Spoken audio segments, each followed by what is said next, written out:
Hello, எப்படி இருக்கீங்க? படிச்சிருப்பீங்கன்னு நம்புறேன். ஸோ, இன்னைக்கு நம்ம என்ன பார்க்க போறோம்னா, 8th ஸ்டாண்டர்டோட 4th யூனிட் நம்ம பார்க்க போறோம். ஓகேவா? அதில் உள்ள ஃபர்ஸ்ட் லெசன் கல்வி அழகே அழகு.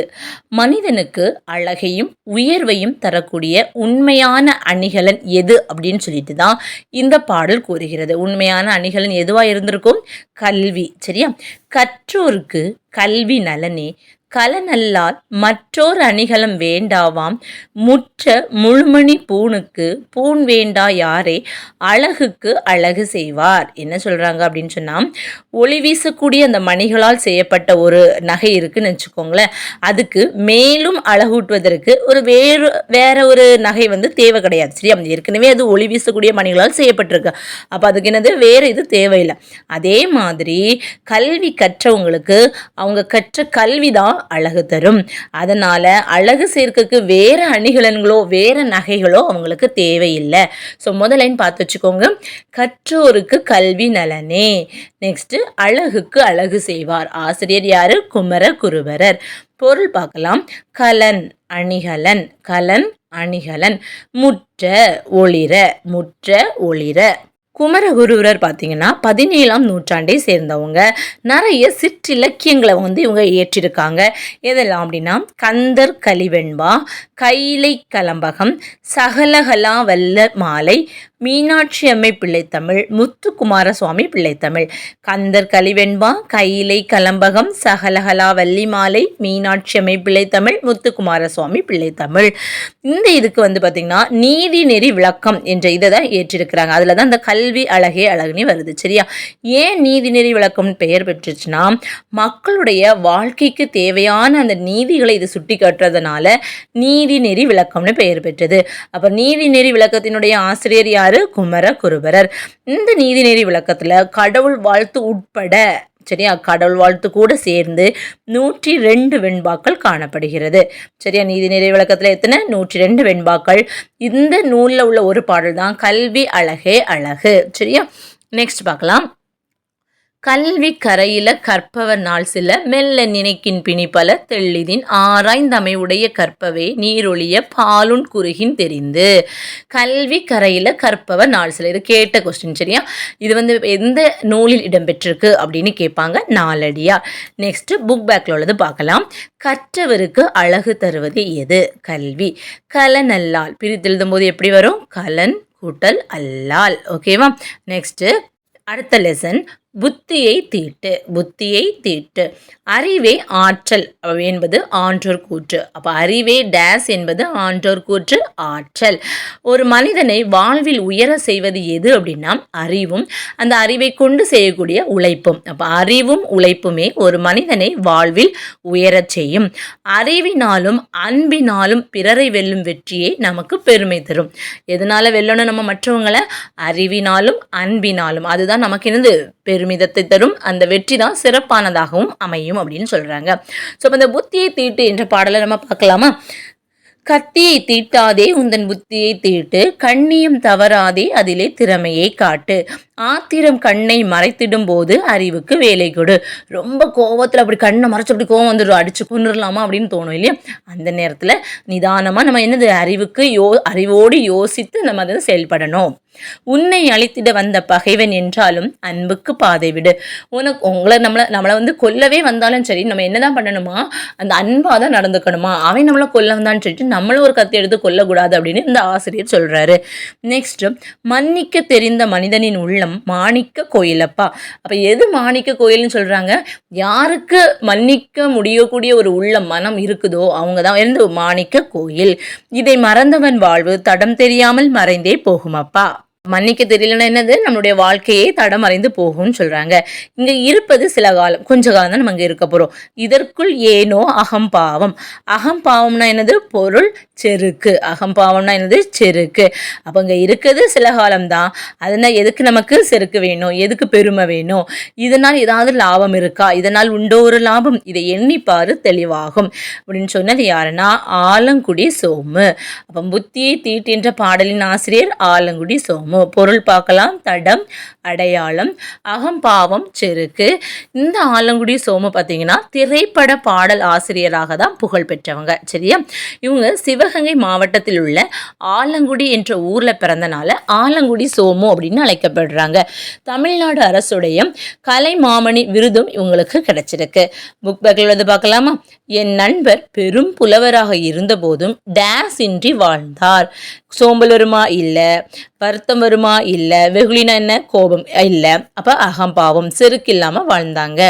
நெக்ஸ்ட்டு கோயில் அப்பா. இதை பிரித்து எழுதும் போது என்ன வரும்? கோயில் கூட்டல் அப்பா. நெக்ஸ்ட்டு பகைவன் கூட்டல் என்றாலும், பகைவன் நின்றாலும். நெக்ஸ்ட் குருவினா பாருங்க. யாருடைய உள்ளம் மாணிக்க கோயில் போன்றது? மன்னிக்க தெரிந்த மனிதனின் உள்ளம். நெக்ஸ்ட் பகைவர்களிடம் நாம் நடந்து கொள்ள வேண்டிய முறை என்னது? அன்பு வழியில் நடந்து கொள்ளணும். சொன்னது யாருன்னா ஆலங்குடி சோமு. ஓகேவா? நெக்ஸ்ட் தேர்ட் லெசன் பல்துறை கல்வி. மனித சமுதாயத்தின் வளர்ச்சியிலும் அதை சீர்திருத்தி இட்டு செல்வதிலும் எதற்கு பெரும் பங்கு அப்படின்னா கல்விக்கு தான். மனித சமுதாயத்தினுடைய வளர்ச்சியிலும் மக்களை சீர்திருத்தி ஒரு நல் வழிபடுத்துவதும் எதுதான்? கல்வி. நெக்ஸ்ட் அறியாமையை நீக்கி அறிவை விளக்குவது எது? கல்வி. அறியாமையை நீக்கி அறிவை விளக்குவது எது? கல்வி. அறிவோம்பலுக்கு என்ன வேணும்? கல்வி வேணும். அதாவது நம்மகிட்ட இருக்கக்கூடிய அந்த அறிவு ஞானத்தை மற்றவங்களுக்கு கொடுக்கணும்னாலும் நமக்கு என்னதான் வேணும்? கல்வி வேணும். அப்படிப்பட்ட ஒரு கல்வி பயிற்சிக்குரிய அந்த பருவம் எது அப்படின்னா இளமை. அதனாலதான் இளமையில் கல் அப்படின்னு சொல்லுவாங்க. சரிதானா? நெக்ஸ்ட் பார்த்தீங்க அப்படின்னா இப்பவும் நமக்கு ஏட்டுக்கல்வி தான் கல்வி அப்படின்னு நம்ம நினச்சிட்டு இருக்கோம். ஆனால் ஏட்டுக்கல்வி மட்டும்தான் கல்வினா இல்லை. இந்த நாளில் பார்த்தீங்கன்னா கல்வி என்பது ஒரு பொருளே இல்லாமல் என்னது ஏனோதானோ அப்படின்னு படிச்சுற மாதிரி இருக்குது. ஒரு குறிப்பிட்ட பாடத்தை என்ன பண்ணுறோம்? மனப்பாடம் பண்ணுறோம். டெஸ்ட்டில் அப்படியே எழுதுகிறோம், மக்கப் பண்ணி அப்படியே ஒரு என்னது தேடுறோம். அப்புறம் ஏதாவது ஒரு தொழிலை நம்ம நுழைவதற்கு ஒரு கருவியாக மட்டும்தான் இந்த எனது கல்வி வந்து பயன்படுத்தப்பட்டு வருகிறது. எப்படி? தொழிலில் நுழைவதற்கு கல்வி ஒரு கருவியாக கொள்ளப்பட்டு வருகிறது. ஏட்டுக்கல்வி மட்டும் இல்லாமல் தொழில் கல்வியும் தான் கல்வியில் தான் வரக்கூடியது. அப்போது இந்த பல்துறை கல்விக்கு இது எழுதினது யாருன்னா திருவிக்கா. இவங்க என்ன சொல்கிறாங்க அப்படின்னா நம்ம வந்து தொழில் நோக்குடன் கல்வி பயிலுதல் வேண்டாம், அறிவு நம்ம பெறணும், அந்த நோக்கத்தில் தான் கல்வி பயிலுதல் வேண்டும் அப்படின்னு இயற்கை என்ன சொல்கிறாங்க அப்படின்னு யார் சொல்கிறா? திருவிக்கா சொல்கிறாங்க. சரியா? இப்போ நம்ம வந்து தொழில் எப்படியாவது ஒரு வேலைக்கு போகணும் அந்த மாதிரி மட்டும் நம்ம கல்வி கற்கக்கூடாது. அந்த கல்விக்கு பின்னாடி ஒரு உயர்ந்த நோக்கம் இருக்கணும். இப்போ நம்ம டிஎன்பிஎஸ்சி ஆஸ்பிரண்ட்ஸ்னால் என்ன இருக்கும்? ஒரு மக்களுக்கு வந்து சேவை செய்யணும் அப்படின்னு சொல்லிட்டு இருக்கோம் இல்லையா? அதே மாதிரி தான் ஏதாவது ஒரு எண்ணம் இருக்கணுமே தவிர அந்த அறிவை மற்றவங்களுக்கு கொடுக்கணும் இல்லை அது பயன்படணுமா இருக்குமே தவிர இந்த வெறும் தொழிலுக்கு போகணும் இல்லை சம்பாதிக்கணும் இந்த மாதிரி மட்டும் அந்த ரீசன் இருக்கக்கூடாது. நெக்ஸ்ட் அறிவு விளக்கத்துக்கு என கல்வி பயின்று அந்த அறிவை நாட்டு தொழில்துறைகளை புதிய முறைகளில் வளர்க்க நம்ம பயன்படுத்தணும்னு திருவிக்கா சொல்கிறாங்க. சரியா? அறிவை நம்ம கற்றுக்கணும் தான், ஆனால் அது என்ன யாருக்கு பயன்படணும்? மக்களுக்கும் பயன்படணும், நாட்டுக்கும் பயன்படணும் அப்படின்னு சொன்னது யாரு? திருவிக்கா. நம்ம யாரு? தமிழ் மக்கள். அப்படி தானே? நம்மளுடைய மொழி என்னது? தாய்மொழி. அப்போ நம்ம தாய்மொழி வாயிலாக கல்வி கற்கள் தான் என்னது சிறப்பானதாக இருக்கும். அதுவே இயற்கை முறை. அப்போ தாய்மொழி வாயிலாக கல்வி பெறுதல் தான் என்னது?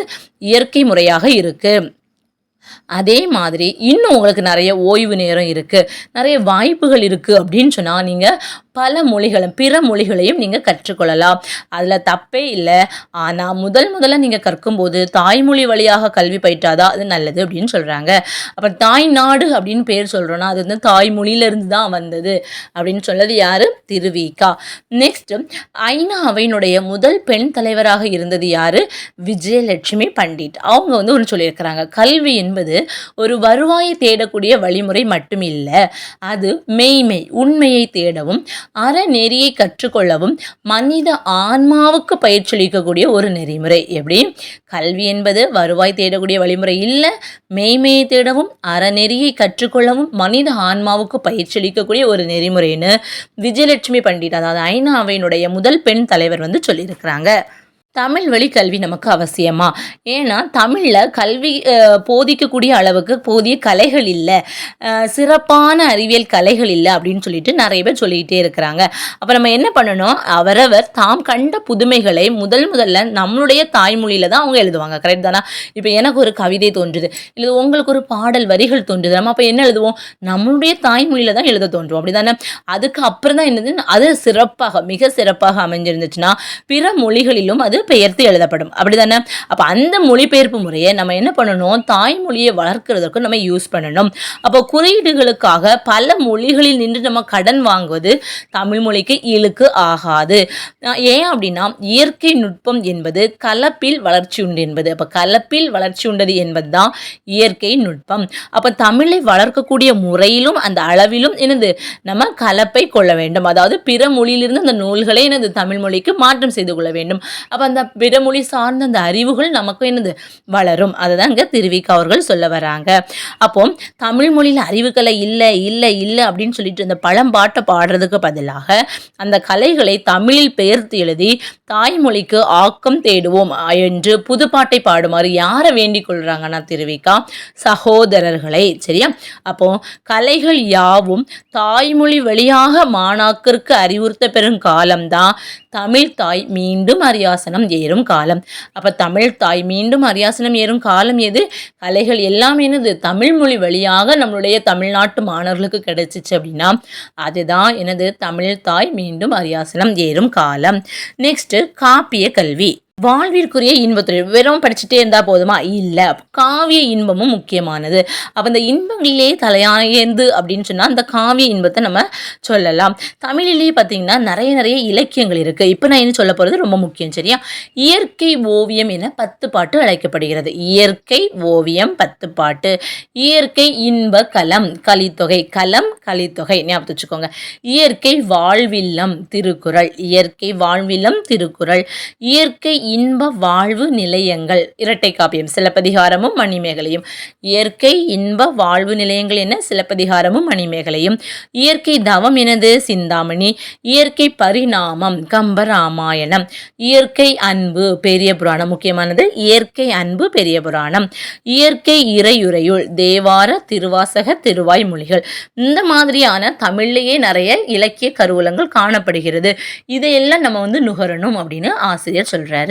நெக்ஸ்ட் வெறும் காப்பிய கல்வி மட்டும் இருந்தால் போதுமா அப்படின்னா இல்லை. இயற்கை நிலையங்களில் புகுந்து இயற்கை கழகத்தில் நின்று இயற்கை கல்வி பயின்றால் இயற்கையோடு ஏந்த வாழ்வு நம்ம நடத்த முடியும் அப்படின்னு தெரிவிக்க சொல்கிறார். என்னது? இயற்கை நிலையங்களில் புகுந்து இயற்கை கழகத்தில் நின்று இயற்கை கல்வி பயில்வீர்களானால் இயற்கையோடு இயைந்த வாழ்வு நடத்த முடியும். இயற்கை நிலையங்கள் என்னது? இயற்கையோடு இணைந்து வாழணும், இயற்கையை பார்க்கணும், அதை ரசிக்கணும், அதுக்கு நம்ம தீங்கு இழைக்கக்கூடாது, தீங்கிழைக்கு தானே என்னது சுற்றுச்சூழலை மாசுபடுத்தாமல் இருக்கணும். அதை தான் இங்கே சொல்ல வராங்க. சரியா? இப்படி இயற்கை கழகத்தில் நின்று பயின்று அந்த பாட்டு எழுதிய சங்க புலவர்கள் யாரெல்லாம்னா இளங்கோவடிகள், திருத்தக்க தேவர், திருஞான சம்பந்தர், ஆண்டாள், சேக்கிலார், கம்பர், பரஞ்சோதியார். இவங்களுடைய எழுத்தோவியத்தை எல்லாம் நீங்கள் பார்த்தீங்க அப்படின்னு சொன்னால் அவங்களும் இயற்கையோடு இயைந்த ஒரு வாழ்க்கை வாழ்ந்தாங்க அப்படின்னு சொல்லிட்டு நமக்கு தெளிவாக தெரியும்னு சொல்கிறாங்க. நெக்ஸ்ட்டு இசைக்கல்வியும் முக்கியமானது. இசை பாடுவதற்கு சிலருக்கு பார்த்திங்கன்னா இயற்கையாகவே அந்த குரல் வளம் எல்லாமே அமைஞ்சிருக்கும். அப்படியே அந்த மாதிரி இயற்கையாட்டு அது அமையலை அப்படின்னா என்ன பண்ணணும்? இசை இன்பத்தையே நுகரவாது, அதை கேட்கவாது நம்ம பயில வேண்டும். பழைய தமிழர்கள் இசைத்துறையில் ரொம்ப சிறப்பாக விளங்கினாங்க. சரியா? அந்த அவங்களுடைய லகரங்கள் நினைக்கும் போதே அமிழ் தூறுகிறது அப்படின்னு சொன்னவர் யாரு? திருவிக்கா. தமிழில் உள்ள லகரங்களை நினைக்கும் போது அமிழ் தூறுகிறது என்ன சொன்னது யாரு? திருவிக்கா. கொடிய காட்டு வேளம். வேளம்னா என்னது? யானை. சரியா? கொடிய காட்டு வேளங்களையும் பாணர்களுடைய யாழ் மயக்குற செய்யுமாம். எப்படி? கொடிய காட்டு டேஸ் வேளங்களையும் பாணருடைய இசை மயக்குற செய்யுமாம். அப்படிப்பட்ட அந்த இசை புலவர்கள் நாட்டில் பெருகிட்டே இருந்தாங்க அப்படின்னா நாடு பல வழிகளிலும் என்ன பண்ணும்? ஒழுங்காக அமையும், ஒரு ஒழுக்கத்தின் பார் அமையும் அப்படின்னு சொல்ல வராங்க. நெக்ஸ்ட் தெரிந்து கொள்வோன்னு ஒரு கட்டத்தில் கொடுத்துருக்காங்க. அதாவது குலோத்துங்கன் என்பவர் சொல்லியிருக்கிறாங்க, ஏடு கிடையாது கல்வி, வெறும் புக்கு மட்டும் இல்லை கல்வி. சிலர் எழுதும் பேசும் இயலென்று கல்வி. எழுதுறதும் பேசுறது மட்டும் கல்வி கிடையாது. பலருக்கு எட்டாதென்னும் வீடென்று கல்வி. எட்டாது அப்படின்னு சொல்லிட்டு கிடையாது. ஒரு தேர்வு தந்த விளைவென்று கல்வி. அது வளர்ச்சி வாயில். அது ஒரு தேர்வுனால வந்ததான் அப்படின்னு சொன்னால் இல்லை. அது ஒரு வளர்ச்சி வாசலாக தான் அமையுமே தவிர அதனுள்ள நம்ம நுழைஞ்சு போகும்போது நமக்கு வளர்ச்சி தான் அமையும்னு சொல்கிறது யார் அப்படின்னா குலோத்துங்கன். நெக்ஸ்ட்டு நாடக கல்வி. இடைக்காலத்தில் என்ன சொல்கிறாங்கன்னா நாடக கலையால் தீமை விளைந்தது அப்படின்னு சொல்லிட்டு அதை அழிக்கக்கு நிறைய பேர் முயன்றாங்க. ஆனாலும் அது அழியாமல் இப்போவும் அது வந்துட்டுருக்கு. சரியா? இடைக்காலத்தில். அப்போ எந்த காலத்தில் நாடக கலையால் தீமை விளைந்தது என்று நினைத்து அதை சிலர் அழிக்க முயன்றார்கள் என திருவிக்கா கூறுகிறார். இடைக்காலத்தில். நெக்ஸ்ட் அறிவியல் கல்வி. உலக வாழ்விற்கு மிக மிக இன்றியமையாதது எதுனா அறிவியல் எனும் அறிவுக்கலை. உலக வாழ்விற்கு மிக மிக இன்றியமையாதது என்னது? அறிவியல் எனும் அறிவுக்கலை. சரியா? அப்போ இதுக்கு என்னென்ன வேணும்? உடல் கூரை பற்றி தெரிஞ்சிருக்கணும், உடல் ஓம்பு முறை, பூத பௌதிகம் அதாவது ஜியாகிரபி, மின்சாரம் எலக்ட்ரிசிட்டி, நம்ம சூழ்ந்துள்ள செடிகள் கொடிகள் பறவை விலங்குகள் இதை பற்றியுள்ள இது அதாவது பயாலஜி ஜுவாலஜி, இந்த மாதிரி கோள் இயக்கங்கள், கணிதம், அகத்திணை இதெல்லாமே நமக்கு தேவைதான். புற உலக ஆராய்ச்சிக்கு அறிவியல் கொழுகொம்பு போன்றது. அப்போ புற உலகத்தை பற்றி நம்ம ஆராயணும் அப்படின்னு சொன்னால் அதுக்கு என்ன கல்வியும் வேணும்? அறிவியலும் வேண்டும். இந்த கால உலகத்தோடு உறவு கொள்வதற்கு என்னதான் வேணும்? அறிவியல் வேணும். எனவே அறிவியல் என்னக்கூடிய அந்த அறிவுக்கலை யாருக்கிட்ட பரவ வேண்டும் அப்படின்னா இளைஞர் உலகில் பரவ வேண்டும். அறிவியல் என்னும் அறிவுக்கலை எங்கு பரவ வேண்டும்? இளைஞர் உலகில் பரவ வேண்டும். இப்போது கல்வி அப்படின்னு சொல்லும்போது வெறும் ஏட்டு கல்வி மட்டும்தான் கல்வின்னு கிடையாது. இல்லை, தாய்மொழி வழியாக கல்விகள் இருக்குது. அதில் பார்த்தீங்க அப்படின்னா காப்பியங்கள் இருக்குது, இசை இருக்குது, அதுக்கப்புறமா நாடக கல்விகள் இருக்குது, இயற்கை கல்வி இருக்குது, அறிவியல் கல்வி இருக்குது. இதெல்லாம் சொன்னது யாருன்னா திருவிக்கா என்று அழைக்கப்படக்கூடிய திருவாரூர் ஊரை சார்ந்த விருத்தாச்சலத்தை சேர்ந்த கல்யாண சுந்தரனார். அதான் திருவாரூர் விருத்தாச்சலம் கல்யாண சுந்தரனார். இவங்க பார்த்தீங்கன்னா அரசியல் இவங்களுக்கு ஈடுபாடு உண்டு. சமுதாயம், சமயம், தொழிலாளர் நலன் ஆகியவற்றில் ஈடுபாடு கொண்டவர். இதெல்லாம் அரசியல், சமுதாயம், சமயம், தொழிலாளர் நலன். சிறந்த ஒரு மேடை பேச்சாளராக திகழ்ந்திருக்காங்க. தமிழ் தென்றல் என அழைக்கப்படுவாங்க திருவிக்கா. இவங்களுடைய நூல்கள் பார்த்தீங்க அப்படின்னா மனித வாழ்க்கையும் காந்தியடிகளும், பெண்ணின் பெருமை, தமிழ்ச்சோலை, பொதுமை வேட்டல், முருகன் அல்லது அழகு. எனதெல்லாம் மனித வாழ்க்கையும் காந்தியடிகளும், பெண்ணின் பெருமை, தமிழ்ச்சோலை, பொதுமை வேட்டல், முருகன் அல்லது அழகு, இளமை விருந்து. அப்போ நம்ம பார்த்த பல்துறை கல்வி என்ற அந்த பகுதி இளமை விருந்து என்ற நூலில் இடம்பெற்றுள்ளது. பல்துறை கல்வி எனது இளமை விருந்து என்ற நூலில் இடம்பெற்றிருக்கு. புக் பேக் பார்க்கலாம். அறியாமையை நீக்கி அறிவை விளக்குவது எது? கல்வி. கல்வி பயிற்சிக்குரிய பருவம் என்ன? இளமையில் அப்ப இளமை. இன்றைய கல்வி டேஸ் நுழைவதற்கு கருவியாக கொள்ளப்பட்டு வருகிறது. ஒரு தொழிலில் நுழைவதற்கு மட்டும்தான் கருவியாக கொள்ளப்பட்டு வருகிறது. கலப்பில் டேஸ் உண்டு என்பது இயற்கை நுட்பம், வளர்ச்சி. புற உலக ஆராய்ச்சிக்கு எது கொழுகொம்பு போன்றது? அறிவியல். வாழ்விற்குரிய இன்பத்துறைகளில் தலையாயனது எனது? காவிய இன்பம். வாழ்விற்குரிய இன்பத்துறைகளில் தலையாயனது எனது? காவிய இன்பம். இயற்கை ஓவியம் பொறுத்துக்க பாருங்க. இயற்கை ஓவியம், பத்துப்பாட்டு, தவம், சிந்தாமணி, பரிணாமம், கம்பராமாயணம், இயற்கை அன்பு, பெரிய புராணம். ஓகே தானே? நெக்ஸ்ட் பார்க்கலாமா? விரிவானம். ஆன்ற குடிப்பிறத்தல். குடிப்பிறத்தல் அதாவது ஒவ்வொரு மனிதனுடைய வாழ்வையும் உயர்த்துவதில் கல்விக்கு முக்கியமான ஒரு பங்கு உண்டு.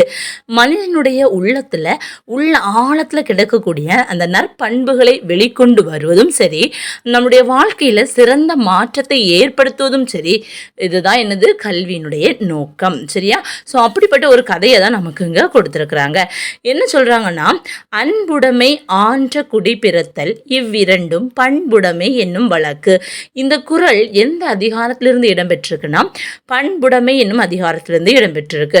என்ன சொல்றாங்க? அன்புடையவர்களாய் இருப்பதும் சிறந்த குடியில் பிறந்திருப்பதும் பண்புடைமை என்று சொல்லப்படும். எப்படி இருக்கணும்? ஃபர்ஸ்ட் அன்புடையவர்களாக இருக்கணும், ஒரு நல்ல குடியில பிறந்திருக்கணும் அப்படின்னு சொல்றாங்க. இந்த கதையை எழுதினது யாருன்னா பி.சா. குப்புசாமி. அவங்க தான் எழுதினது. ஆன்ற குடிப்பிறத்தல் என்ற சிறுகதை ஆசிரியர் யாரு? பி.சா. குப்புசாமி. இவங்க ஒரு தொடக்க பள்ளியினுடைய தலைமை ஆசிரியராக பணியாற்றி ஓய்வு பெற்றவர். ஜெயகாந்தன் என்ற ஒரு அந்த எழுத்தாளரோடு நெருங்கி பழகி ஒரு நூல் எழுதியிருக்காங்க. ஜெயகாந்தனோடு பல்லாண்டு அப்படின்னு சொல்லிட்டு இவங்க ஒரு ஆரம்ப பள்ளி ஆசிரியரின் குறிப்புகள் அப்படின்னு ஒரு நூல் எழுதியிருக்கிறாங்க. அதில் இருந்துதான் அந்த ஆன்ற குடிப்பிறத்தல் என்ற ஒரு பகுதி எடுத்தாளப்பட்டுள்ளது. அப்போ ஒரு ஆரம்ப பள்ளி ஆசிரியரின் குறிப்புகள். இதனுடைய ஆசிரியர் யாரு? பி.சா. குப்புசாமி. நெக்ஸ்ட் பார்த்தீங்க அப்படின்னு சொன்னா இலக்கணம். வேற்றுமை. இலக்கணம் என்னது? வேற்றுமை. வேற்றுமைனா என்ன அப்படின்னு சொன்னா ஒரு பெயர் சொல்லுடைய பொருளையே வேறுபடுத்தும் முறைதான் வேற்றுமை. என்னது? ஒரு பெயர் சொல்லினுடைய பொருளை வேறுபடுத்தக்கூடிய முறைதான் வேற்றுமை அப்படின்னு சொல்லுவாங்க. அப்போ இதற்காக வேண்டியே இந்த பெயர் சொல்லோடு ஒரு உருபுகளை இணைப்பாங்க. சரியா? அதுக்கு பெயர் உருபுகள் அல்லது அசைகள்னு சொல்லலாம். இதுக்கு பெயர் தான் வேற்றுமை உருபுகள். அப்போ பெயர் சொல்லின் பொருளை வேறுபடுத்தும் முறை வேற்றுமை. பெயர் சொல்லுடன் இணைக்கப்படும் அசைகளை வேற்றுமை உருபு அப்படின்னு சொல்லுவாங்க. ஃபார் எக்ஸாம்பிள், இப்போ பாவை அண்ணன் பார்த்து அண்ணன் எனக்கு ஓர் உதவி செய்வாயா இப்படி கேட்குறா. இதில் அண்ணன் சொல்கிறான், இந்த அண்ணன் செய்ய முடிந்த உதவி என்றால் உறுதியாக செய்வேன் அப்படின்னு சொல்கிறான்.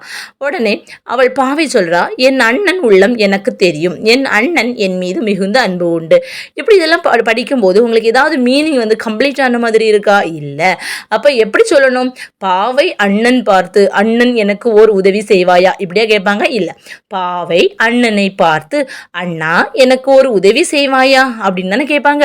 அப்போ எனக்கு ஒரு உதவி செய்வாயா, அண்ணா, அண்ணன் நம்ம சொல்லலை, அண்ணா, அண்ட் தென் அண்ணன் பார்த்து இல்லை, அண்ணனை பார்த்து. அப்போ இந்த மாதிரி ஒரு பெயர் சொல்லுடன் சேரக்கூடிய அந்த அசை சொற்களை தான் நம்ம வேற்றுமை உருபு அப்படின்னு சொல்லுவாங்க.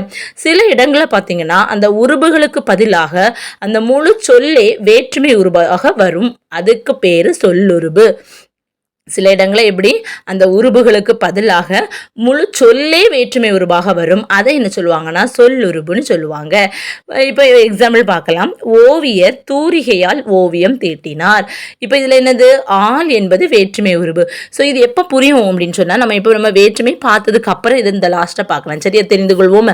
சரி, அப்போ வேற்றுமை என்பது ஒரு பெயர் சொல்லை வேறுபடுத்தி காட்டுவது. அதன் கூட ஏதாவது ஒரு உருபோ ஏதாவது ஒரு அசை சொல்லோ சேர்ந்து வருவதுதான் வேற்றுமை. வச்சுக்கோங்க. வேற்றுமையில பார்த்தீங்கன்னா 8 வகைப்படும். முதல் வேற்றுமை, இரண்டாம் வேற்றுமை தொடங்கி 8ஆம் வேற்றுமை வரை நமக்கு உண்டு. சரியா? இதுல முதல் வேற்றுமைக்கும் 8ஆம் வேற்றுமைக்கும் உருபுகள் கிடையாது. முதல் வேற்றுமைக்கும் 8ஆம் வேற்றுமைக்கும் என்னது? உருபுகள் கிடையாது. 2ல இருந்துதான் 7ஆம் வேற்றுமை முடிய உள்ள 6 வேற்றுமைகளுக்கு தான் என்னது? உருபுகள் உண்டு. அப்போ இப்படியும் கேட்கலாம், எத்தனை உருபுகளுக்கு எத்தனை வேற்றுமைகளுக்கு உருபு உண்டு? மொத்தம் 6 வேற்றுமைகளுக்கு உருபு உண்டு. சரியா? ஃபர்ஸ்ட் முதல் வேற்றுமையை நம்ம பார்க்கலாம். நம்ம ஏற்கனவே படிச்சிருக்கோம். ஒரு சொல் அப்படின்னு சொன்னா அதில் எழுவாய், செய்யப்படு பொருள், பயனிலை ஆகிய 3 உறுப்புகள் கண்டிப்பாக இடம்பெற்றிருக்கும், பெரும்பாலும் இடம்பெற்றிருக்கும் அப்படின்னு சொல்லிட்டு நம்ம பார்த்துருக்கோம் இல்லையா? அப்போ எழுவாய் கூட இந்த வேற்றுமை உறுப்புகள் எதுவுமே சேராமல் எழுவாய் தனித்து நின்று ஒரு இயல்பான பொருளை தந்துச்சுன்னா அது முதல் வேற்றுமை. அப்போ இந்த முதல் வேற்றுமையை எழுவாய் வேற்றுமை அப்படின்னு சொல்லுவாங்க. ஃபார் எக்ஸாம்பிள், பாவை வந்தாள். அப்போ எழுவாய்னா என்ன? யார் என்ற கேள்விக்கு பதிலாக அமைவதுதான் என்னது? எழுவாய். அப்போ பாவை வந்தாள்னு இருக்கு எக்ஸாம்பிளில். அப்போ யார் வந்தாள்? பாவை. அப்போ பாவை என்பது எனது எழுவாய். எழுவாய் கூட ஏதாவது உருபுகளோ அல்லது ஏதாவது ஒரு அசை சொல்லோ சேர்ந்திருக்கா? இல்லை, தனித்து இருக்குது. அதனால இது என்னது? எழுவாய் வேற்றுமை அல்லது முதல் வேற்றுமைன்னு சொல்லுவாங்க. நெக்ஸ்ட் இரண்டாம் வேற்றுமை. இரண்டாம் வேற்றுமை உருபு என்ன அப்படின்னா ஐ. சரியா? இரண்டாம் வேற்றுமை உருபு ஐ. அப்போ இந்த இரண்டாம் வேற்றுமை உருபு எந்த பெயர் கூட சேருகிறதோ அந்த பெயரை அது செய்யப்படு பொருளாக மாற்றுகிறது. முக்கியமான பாயிண்ட். இரண்டாம் வேற்றுமை உருபு என்னது? ஐ. அது எந்த பெயர் கூட சேருதோ அந்த பெயரை செய்யப்படு பொருளாக மாற்றி விடுகிறது. அப்போ ஒரு பெயரை செய்யப்படு பொருளாக அது வேறுபடுத்தி காட்டுவதனால இரண்டாம் வேற்றுமையை செய்யப்படு பொருள் வேற்றுமை அப்படின்னு நம்ம சொல்றோம். ஃபார் எக்ஸாம்பிள், கபிலர் பரணரை புகழ்ந்தார். அப்ப இதுல என்னது? யாரை. யாரைன்னு சொல்லும்போது அது என்னது வரும்? செய்யப்படு பொருள். அப்ப பரணரைன்னு வருது. அப்போ அது செய்யப்படு பொருள். நெக்ஸ்ட் பாருங்க, கபிலரை பரணர் புகழ்ந்தார். அப்ப யாரை? இங்க கபிலர். அப்ப இங்க யாரு? கபிலர் தான் செய்யப்படு பொருள். புரிஞ்சுச்சா? இதுதான் செய்யப்படு பொருள் வேற்றுமை. இந்த இரண்டாம் வேற்றுமை உருவு 6 வகையான பொருட்களில் வரும். இந்த மாதிரி கேட்பாங்க. எத்தனை வகையான பொருட்கள்ல? 6 வகையான. என்னென்ன? ஆக்கல், அழித்தல், அடைதல், நீத்தல், ஒத்தல், உடைமை. சரியா? ஆக்கல், அழித்தல், அடைதல், நீத்தல், ஒத்தல், உடைமை. ஆக்கல்னா கெட்டுறது. இப்ப கரிகாலன் கல்லணையை கட்டினான். ஐவருதான். அழித்தல், பெரியார் மூட நம்பிக்கைகளை ஒழித்தார். ஐவருதா மூட நம்பிக்கைகளை ஐ. அப்ப எப்படி கேட்பாங்க? இப்ப கோவலன் மதுரையை அடைந்தான். இந்த சொற்றொடரில் மதுரையை என்பதில் இடம்பெற்றுள்ள வேற்றுமை என்னன்னு கேட்பாங்க. அவ்வளவுதான் கேட்பாங்க. அப்ப மதுரையை ஐ வந்திருக்கு. அப்படிதானே? அப்ப இது என்ன வேற்றுமை? இரண்டாம் வேற்றுமை. இது பாவை வந்தாள். இதில் இடம்பெற்றுள்ள வேற்றுமை என்ன? முதல் வேற்றுமை. சரியா? நெக்ஸ்ட் மூன்றாம் வேற்றுமை. மூன்றாம் வேற்றுமைக்கு 4 உருபுகள் உண்டு. ஆல், ஆன், ஒடு, ஓடு. சரியா? ஆலான், ஒடு, ஓடு என 4 வேற்றுமை உருபுகள் காணப்படுகிறது. இதில் பார்த்தீங்க அப்படின்னா இந்த ஆல், ஆன் இந்த முதல் 2 வார்த்தைகள் இருக்கு இல்லையா, இது வந்து கருவி பொருளையும் வரும், கருத்தா பொருளையும் வரும். கருவி பொருளையும் வரும், கருத்தா பொருளையும் வரும். கருவி பொருளில் 2 வகைகள் இருக்கு. முதல் கருவி, துணை கருவின்னு. அதாவது கருவியை செய்யப்படக்கூடிய பொருளாக மாறுவதாம் முதல் கருவி. கருவிதான் செய்யப்படக்கூடிய பொருளாக மாறுவது முதல் கருவி. மரத்தால் சிலை செய்தான். அப்போ ஒரு சிலை செய்யணும்னா என்னது? மரம் வேணும். அப்ப அந்த மரம் தான் இதுல கருவி. சரியா? அந்த மரம் இப்போ எப்படியா மாறிட்டு? செய்யப்படும் பொருளாக மாறிட்டு. அப்ப இதை தான் என்ன சொல்லுவாங்க? முதல் கருவின்னு சொல்லுவாங்க. புரியுதா? நம்ம இப்போ சிலை செய்யறதுக்கு என்ன வேணும்? மரம். அப்ப அதான் கருவி. புரிஞ்சுச்சா? அது இந்த ஒரு எக்ஸாம்பிள் மட்டும் ஞாபகத்தில் வச்சுக்கோங்க. இதெல்லாம் ஈஸியா நமக்கு புரியும். ஓகேவா? அப்போ மரத்தால் சிலை செய்தான். நெக்ஸ்ட், ஒன்றை செய்வதற்கு துணையாக இருப்பது துணை கருவி. ஊழியால் சிலை செய்தான். சிலை செய்வதற்கு ஃபர்ஸ்ட் என்ன வேணும்? மரம் வேணும், இல்லது கல் வேணும். அதுக்கு துணை தான் என்னது? ஊழி. ஏன்னா அந்த கல்லை உடைத்து எடுப்பதற்கு தேவையானது தான் ஊழி. அப்ப அது செய்வதற்கு துணையாக தானே இருக்கு. அதனால இதை துணை கருவி அப்படின்னு சொல்லுவாங்க. புரிஞ்சுச்சா? அப்ப ஆல், ஆன் என்பவை கருவி, கருத்தா பொருள்ல வரும். கருவியில 2 இருக்கு. முதல் கருவி, துணை கருவி. நெக்ஸ்ட் கருத்தா. கருத்தாலையுமே 2 இருக்கு. என்னன்னா ஏவுதல் கருத்தா, இயற்றுதல் கருத்தா. இப்போ கரிகாலன் கல்லணையை கட்டினான். ஏற்கனவே நம்ம பார்த்தோம் எக்ஸாம்பிள். அப்ப கரிகாலனா கல்லணையை கட்டினா? இல்ல, கரிகாலன் ஆட்களை வச்சு அவன் வந்து கட்டினான். அப்படிதானே? அப்ப இவன் ஏவுதல் வேலையை தான் பண்ணியிருப்பான். அப்ப இது என்னது? ஏவுதல் கருத்தா. நெக்ஸ்ட் இயற்றுதல் கருத்தா அப்படின்னு சொன்னா இப்போ என்ன சொல்லலாம்? திருவள்ளுவரால் திருக்குறள் இயற்றப்பட்டது. அப்ப இதுல யார் வருவாங்க? இது இயற்றிருக்காங்க. யாரு? திருவள்ளுவர் தான் இயற்றிருக்கார். திருவள்ளுவரால் தான் இயற்றப்பட்டிருக்கு. ஆள் என்ற உருபு வருதா? ஆண் என்ற உருபு வருதா? புரிஞ்சுச்சா? இப்படி வரக்கூடியதா. அப்ப இதுல என்ன கருத்தா இருக்கு? இது இயற்றுதல் கருத்தா. அவங்க தான் இயற்றிருக்காங்க, வேற யாரையும் வச்சு செய்யல. சரியா? அப்போ இந்த நெக்ஸ்ட் ஆள், ஆண் நம்ம பார்த்தோம். ஆனா பெரும்பாலும் இந்த ஆண் என்னக்கூடிய உருபு வந்து செய்யுள் வழக்குல மட்டும்தான் இடம்பெறும். நம்ம திருக்குறளை படிச்சிருப்போம். புறந்தூய்மை நீரான் அமையும், அகம் தூய்மை வாய்மையார் காணப்படும். அப்ப நீரான் இதெல்லாமே என்னது? மூன்றாம் வேற்றுமை. நெக்ஸ்ட் ஃபர்ஸ்ட் 2 பார்த்தாச்சு. ஆளானுக்கு கருவி கருத்தானி பார்த்தாச்சு. நெக்ஸ்ட் ஒடு, ஓடு ஆகிய 3ஆம் வேற்றுமை உருபுகள் உடன் நிகழ்ச்சி பொருளில் வரும். உடன் நிகழ்ச்சினா என்னது? கூட செல்றதும் தான். தாயோடு குழந்தை சென்றது, அமைச்சரோடு அலுவலர்கள் சென்றனர். அந்த மாதிரி ஓடு, ஓடுன்னு வரும் இல்லையா? கூட செல்றவங்கள அதான் உடன் நிகழ்ச்சி பொருளில் வரும். அப்ப இப்படி கேட்பாங்க, உடன் நிகழ்ச்சி பொருளில் வரக்கூடிய வேற்றுமை என்ன? 4 ஆப்ஷன் கொடுத்திருப்பாங்க. என்ன? 3ஆம் வேற்றுமை. ஓகேவா? நெக்ஸ்ட் 4ஆம் வேற்றுமைக்கு உரிய உருபு என்னன்னா கு. இது பார்த்தீங்கன்னா கொடை, பகை, நட்பு, தகுதி, அதுவாதல், பொருட்டு, முறை, எல்லை என 8 அப்படின்னு சொல்லுவாங்க. ஆனால் பல வகை பொருட்கள்ல வரும்னு கொடுத்துருக்காங்க. சரியா? 8 அது ஞாபகம் வச்சுக்கோங்க. கொடை, பகை, நட்பு, பகை, அதுவாதல், பொருட்டு, முறை, எல்லை. என்னது? முல்லைக்கு தேர் கொடுத்தான். கூ வந்திருக்கா? புகை மனிதனுக்கு பகை. கூ வந்திருக்கு. அது என்னது? பகை என்ற பொருளில் வருது.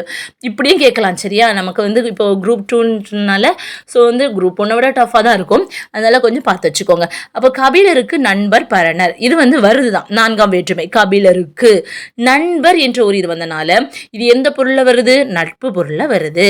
நெக்ஸ்ட் கவிதைக்கு அழகு கற்பனை. அப்போ கவிதைக்கு அது வந்து ஒரு தகுதி தானே. கற்பனை என்பது ஒரு தகுதி. அப்போ அது என்னது? தகுதி. நெக்ஸ்ட் தயிருக்கு பால் வாங்கினான். சரியா?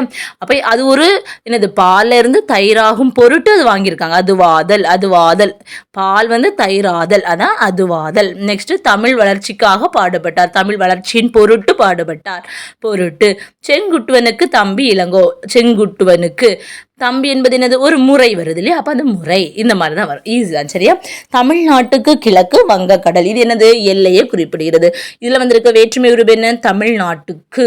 ஐயால் கூ. கூ வந்திருக்கு. அப்போ 3ஆவது. அப்போ நமக்கு என்னது வரும்? 4ஆவது வரும். சரியா? ஞாபகம் வச்சுக்கோங்க. ஐயால் கூ இன்னது கண். நீங்கள் ஏற்கனவே நம்ம ஸ்கூலில் படிச்சிருப்போம் இல்லையா? ஐயால் கூ இன்னது கண். இது வந்து என்னது? 2ல இருந்து வருஷப்படுத்தி எழுதியிருக்கணும். முதல் வேற்றுமைக்கும் லாஸ்ட் வேற்றுமைக்கும் வேற்றுமை உருவு கிடையாது. நெக்ஸ்ட் பாருங்க, 4ஆம் வேற்றுமை உருவுடன் கூடுதலாக ஆக அப்படின்னு ஒரு அசையும் சேர்ந்து வரும். சரியா? 4ஆம் வேற்றுமைக்கு வெறும் கூ மட்டும் இல்ல, ஆக என்னும் ஒரு அசை சொல்லும் சேர்ந்து வரும். இது தெரிந்து கொள்வோம்னு கட்டத்தில் கொடுத்துருக்காங்க. ஸோ படிச்சு வச்சுக்கணும் கண்டிப்பா. நெக்ஸ்ட் 5ஆம் வேற்றுமை. ஐ, ஆல், கூ. நெக்ஸ்ட் என்னது? இன். சரியா? இன் மட்டும் இல்ல, இல்லும் இதனுடைய வேற்றுமை உருபு தான். இன், இல் என்பது 5ஆம் வேற்றுமை உருபு. இது எந்த பொருட்கள்ல வரும்னா 4 வகையான பொருட்கள்ல வரும். என்னென்னா நீங்கள், தலையின் கண் இழிந்த மயிர், தலையிலிருந்து நீங்கின மயிர், அப்போ நீங்கள். நெக்ஸ்ட் பாம்பின் நிறம் ஒரு குட்டி, அந்த ஒரு குட்டி வந்து பாம்போடைய நிறத்தில் இருக்குது, ஒப்புமைப்படுத்துது, அப்போ ஒப்பு. நெக்ஸ்ட் எல்லை, அதேதான் தமிழ்நாட்டின் கிழக்கு வங்கக்கடல். இப்போ இங்கே இன் வந்திருக்கு அப்படிதானா. நம்ம இதுக்கு முன்னாடி பார்த்தோம் தமிழ்நாட்டுக்கு எல்லை என்ற பொருளில் நம்ம ஏற்கனவே பார்த்தோம் 4ஆம் வேற்றுமை. அப்போ இந்த கூ வச்சு தான் நம்ம வித்தியாசப்படுத்தணும். அங்கே தமிழ்நாட்டுக்கு வந்துச்சுன்னா அது 4ஆம் வேற்றுமை, இங்கே தமிழ்நாட்டின் வந்துச்சுன்னா அது 5ஆம் வேற்றுமை. நெக்ஸ்ட் ஏது, ஸ்லேடை பாடுவதில் வல்லவர் காளமேகம், பாடுவதில், அப்போ எதில் வல்லவர் பாடுவதில், அப்போ ஏது. சரியா, 5ஆம் வேற்றுமை நீங்கள், ஒப்பு, எல்லை, ஏது என்ற பொருட்களில் வரும். நெக்ஸ்ட் 6ஆம் வேற்றுமை அது ஆது ஆ, அது ஆது ஆ ஆகியவை தான் 6ஆம் வேற்றுமை உறவுகள். இந்த 6ஆம் வேற்றுமை உரிமை பொருளில் வரும். உரிமை பொருளை என்ன சொல்லுவாங்க, கிழமைன்னு சொல்லுவாங்க. கிழமைனா அது என்னது, உரிமைனும் பொருள் தரும். சரியா, ஆது ஆகிய உருபுகளை நம்ம இந்த காலத்தில் பயன்படுத்துறது கிடையாது, அது மட்டும்தான் நம்ம பயன்படுத்துகிறோம். ராமனது வில், நண்பனது கை, அப்போ அது. சரியா, நெக்ஸ்ட் 7ஆம் வேற்றுமை. 7ஆம் வேற்றுமைக்கு உரிய உருபு என்னன்னா கண் அப்படின்னு சொல்லுவாங்க. 7ஆம் வேற்றுமைக்கு உரிய உருபு என்ன, கண். ஐயாளுக்கும் இன்னது கண், கரெக்ட் தான். அப்போ கண். இதில் மேல், கீழ், காலில், இடம் இந்த மாதிரியான உருபுகளும் உண்டு. இடம், காலம் ஆகியவற்றை குறிக்கக்கூடிய சொற்களில் 7ஆம் வேற்றுமை உருபு இடம்பெறும். அப்போ எதை குறிக்கும் சொற்களில் 7ஆம் வேற்றுமை உருபு இடம்பெறும், இடமும் காலமும். சரியா, எங்கள் ஊரின் கண் மழை பெய்தது, இரவின் கண் மழை பெய்தது, இந்த மாதிரி. நெக்ஸ்ட் இல் அப்படின்னு உருவு இருக்கு இல்லையா, அது 5ஆம் வேற்றுமையிலும் வரும், 7ஆம் வேற்றுமையிலும் வரும். சரியா, வந்திருக்கு தானே, மேல், கீழ், காலில், இடம் 7ஆம் வேற்றுமையில பார்த்தோம் இல்லையா. அப்போ இல் என்னும் உருவு 5ஆம் வேற்றுமையிலும் வரும், 7ஆம் வேற்றுமையிலும் வரும். ஆனா நீங்கள் பொருளில் வந்தால் 5ஆம் வேற்றுமை, இடப்பொருளில் வந்தால் அது 7ஆம் வேற்றுமை. சரியா, நீங்கள் என்னது, தலையின் இழிந்த மயிர், இந்த மாதிரி வந்துச்சுன்னா அது என்னது, 5ஆம் வேற்றுமைன்னு நம்ம சொல்லலாம். நெக்ஸ்ட் வந்து என்னது, இடப்பொருளில் ஒரு இடத்தின் கண் வந்துச்சுன்னா அது என்ன சொல்லுவாங்க, 7ஆம் வேற்றுமைன்னு சொல்லுவாங்க. 8ஆம் வேற்றுமை. 8ஆம் வேற்றுமை பார்த்தீங்க அப்படின்னு சொன்னா படர்க்கை பெயரை தூரத்தில் உள்ளவங்களை முன்னிலை பெயராக மாற்றி அழைப்பது தான் என்னது, விழி வேற்றுமை. இது வந்து விழிப்பொருளில் வரும். படர்க்கை பெயரை, படர்க்கைன்னு என்னது, ரொம்ப தூரத்தில் உள்ளவங்க அதுதானே, அந்த படர்க்கை பெயரை முன்னிலை பெயராக மாற்றி அழைப்பது தான் என்னது, விழி வேற்றுமை. இது விழிப்பொருளில் வரும். இதுக்குன்னு தனியாக உருவு கிடையாது. இப்போ நம்ம அண்ணன் அப்படின்னு சொல்கிறது அண்ணா அப்படின்னு சொல்கிறோம் இல்லையா, புலவர் அப்படின்னு சொல்கிறத புலவரே அப்படின்னு சொல்கிறோம் இல்லையா, இது எல்லாமே என்னதான் 8ஆம் வேற்றுமை. இப்போ அந்த ஒரு தெரிந்து கொள்வோம், ஏற்கனவே விட்டுட்டு வந்தோம், அதை பார்க்கலாமா. சில இடங்களில் உருபுகளுக்கு பதிலாக முழு செல் வந்துச்சுன்னா அதை நம்ம என்ன சொல்லுவோம், சொல்லுருபு அப்படின்னு சொல்லுவோம். எக்ஸாம்பிள், ஓவியர் தூரிகையால் ஓவியம் தீட்டினார். இதில் ஆள் என்பது என்னது, வேற்றுமை உருபு. நெக்ஸ்ட் பாருங்க, ஓவியர் தூரிகை கொண்டு ஓவியம் தீட்டினார். இதில் என்னது, கொண்டு என்பது சொல்லுருபாக அமைஞ்சிருக்கு. புரிஞ்சுச்சா, ஆள் வந்துன்னா அது வேற்றுமை உருபு, கொண்டு என்பதுனா அது சொல்லுருபு. நெக்ஸ்ட் வேற்றுமை உருபுகள் இடம்பெறக்கூடிய அந்த தொடர்களை வேற்றுமை தொடர்கள் அப்படின்னு சொல்லுவாங்க. சில நேரங்களில் அந்த வேற்றுமை உருபுகள் இடம்பெற வேண்டிய இடத்துல அது இடம்பெறாமல் மறைந்து இருந்து நமக்கு பொருள் தந்துச்சுன்னா அதை வேற்றுமை தொகைன்னு சொல்லுவாங்க. சரியா, வெளிப்படையாக இருந்துன்னா அது வேற்றுமை தொடர், அப்படி இல்லை அது மறைந்து இருக்கு ஆனால் நமக்கு அது அதனாலதான் பொருள் நமக்கு புரிஞ்சுக்க முடியுது அப்படின்னு சொன்னா அது வேற்றுமை தொகைன்னு சொல்லுவாங்க. இப்போ நம்ம என்ன பார்க்க போறோம்னா, அப்போ நம்ம சொல்லுருபுன்னு இப்போ நம்ம லாஸ்ட் இதில் பார்த்தோம் இல்லையா. இப்போ சொல்லுருபுனா என்ன, உருபுனா என்ன, பொருள்னா என்ன, அதை பார்க்கலாம். சரியா, இந்த காலம் மட்டும் நீங்கள் நல்லா படிச்சு வச்சுக்கோங்க. ஃபர்ஸ்ட் முதல் வேற்றுமைக்கு உருபு உண்டா, இல்லை. அப்போ 2ஆம் வேற்றுமைக்கு ஐன்னு தெரியும், 3ஆம் ஆலான் ஒடுவோடு, 4ஆவதுக்கு கு, 5ஆவதுக்கு இல் இன், 6ஆவதுக்கு அது ஆது ஆ. ஆனால் இப்போ எது மட்டும்தான் இருக்கு, அது மட்டும்தான் வழக்கில் இருக்கு. 7ஆவது இதுக்கு கண், 8ஆவது இதுக்கு என்னது, இல்லை. நெக்ஸ்ட் இதனுடைய சொல்லுறுப்பு வரிசையாக பார்க்கலாம். முதல் வேற்றுமைக்கு பாருங்க, ஆனவன், ஆவான், ஆகின்றவன். அப்போ சொல்லுறுப்புகள் எப்படி வரும், தொடர்லேயே இந்த மாதிரியான வார்த்தைகள் இருந்துச்சு அப்படின்னு சொன்னால் அது முதல் வேற்றுமைன்னு நினச்சிக்கோங்க. சரியா, இதெல்லாம் நீங்கள் படித்து தான் ஆகணும், மனப்பாடம் பண்ணி தான் ஆகணும். ஆனவன், ஆவான், ஆகின்றவன் இந்த 3 இடம்பெற்றிருந்தா அது முதல் வேற்றுமையில் உள்ள சொல்லுறுப்பு. அது அல்லனா இந்த மாதிரி ஒரு சென்டென்ஸ் கொடுத்துட்டு இதில் இருக்கக்கூடிய சொல்லுறுப்பு எந்த வேற்றுமையை சார்ந்தது அப்படின்னு கேட்பாங்க. சரியா, இதனுடைய பொருள் என்னன்னா பயனிலையை ஏற்றல். பொருள் என்ன, பயனிலையை ஏற்றல். 2ஆவது இதுக்கு பாருங்க, சொல்லுறுப்பு இல்லை. 2ஆவது இதுக்கு என்னது, இல்லை. அதனுடைய பொருள் என்ன, செய்யப்படு பொருள். அதுக்கு பேர் என்னது, செய்யப்படு பொருள் வேற்றுமை, அது தெரியும். 3ஆவது இதுக்கு பாருங்க, கொண்டு, வைத்து, உடன், கூட. கொண்டு வைத்து உடன் கூட, இது கேட்டிருக்காங்க. சரியா? கொண்டு வைத்து உடன் கூட என்பது எதனுடைய சொல்லுருபு? மூன்றாம் வேற்றுமை. இதனுடைய பொருள் நம்ம ஏற்கனவே படிச்சதுதான். கருவி, கருத்தா, உட நிகழ்ச்சி. நெக்ஸ்ட் 4வது இதுக்கு ஆக, பொருட்டு, நிமித்தம். சொல்லுருபு எது? ஆக, பொருட்டு, நிமித்தம். அதை நம்ம தெரிந்து கொள்ளும்ல கொடுத்திருந்தாங்க. 4ஆம் வேற்றுமை உருவுடன் கூடுதலாக ஆக என்னும் அசை சேர்ந்து வருவது உண்டு. அந்த ஆக என்பது என்னது? கூலிக்காக வேலை. அப்ப இந்த ஆக என்பது என்னன்னா சொல்லுருவு. சரியா? பொருள் வந்து என்னது? கொடைப்பகை, நட்பு, தகுதி, அதுவாதல், பொருட்டு, முறை, எல்லை. நெக்ஸ்ட் 5ஆம் வேற்றுமைக்கு சொல்லுருவு இதிலிருந்து, நின்று, காட்டிலும், பார்க்கிலும். சரியா? இதனுடைய பொருள் நீங்கள், ஒப்பு, எல்லை, ஏது. இது ஏற்கனவே படிச்சதுதான். ஸோ சொல்லுருவு மட்டும்தான் பார்த்துக்கணும். 6ஆம் வேற்றுமைக்கு என்னன்னா உடைய. 7ஆம் வேற்றுமைக்கு கிடையாது. 8வது வேற்றுமைக்கும் கிடையாது. சரியா? 6ஆம் வேற்றுமையும் 3ஆம் வேற்றுமையும் கொஞ்சம் நல்லா பார்த்துக்கோங்க. 5ஆம் வேற்றுமை என்னது? இருந்து, நின்று, காட்டிலும், பார்க்கிலும். இருந்து, நின்று, காட்டிலும், பார்க்கிலும். 6ஆம் வேற்றுமை உடைய. 7ஆவதுக்கு இல்லை, 8ஆவதுக்கும் கிடையாது. நெக்ஸ்ட் புக் பேக்கில் பார்த்தீங்கன்னா பெயர் சொல்லின் பொருளை வேறுபடுத்துவது என்னது? வேற்றுமை. 8ஆம் வேற்றுமை எவ்வாறு அழைக்கப்படுகிறது? விழி வேற்றுமை. உடனிகழ்ச்சி பொருளில் எந்த வேற்றுமை வரும்? 3ஆம் வேற்றுமை வரும். அறத்தான் வருவதே இன்பம். இத்தொடரில் எந்த வேற்றுமை பயின்று வந்துள்ளது? 3ஆம் வேற்றுமை. மலர் பானையை வனைந்தாள். இத்தொடர் டேஸ் பொருளை குறிக்கிறது?